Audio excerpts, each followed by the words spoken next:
Today's video is just some basics on setting up a copier.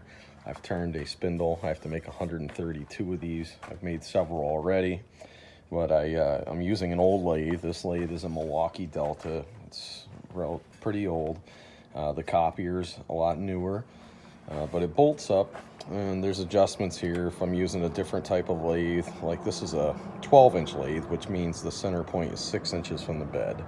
So you want to determine that when you're setting up this height, and your cutter point wants to be lined up with that, and then basically you have to line it up. You got a center point here and you got a center point down there, and you want to make sure your distance is the same from that center point from here to here, and you want to make sure that your cutter point is at the center point to this, and then basically you're ready to go. I sharpened this, got it all tuned up, ready to go.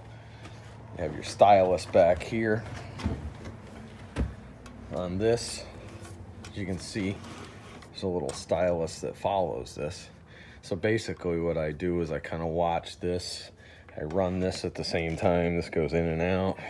And I start very slowly because you want to make sure your ends are going to line up. And you want your treatment here the same way.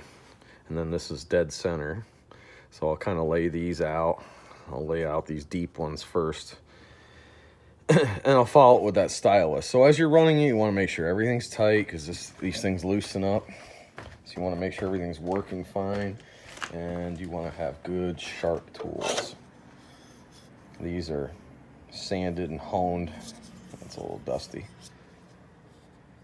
Not sure if you can see the hone job on this, but these things are razor sharp. And that's very important. So you still have to fine tune the spindles. They don't come out perfect. They don't come out sanded and smooth like that by any means. But you want to pick a decent paper. This is some old paper I had, but it's got like a cloth back. That's a quality paper. I like 3M paper. This purple stuff is pretty awesome. The backing's important. Like cheaper paper like this has kind of a wax paper back on it. This stuff sucks.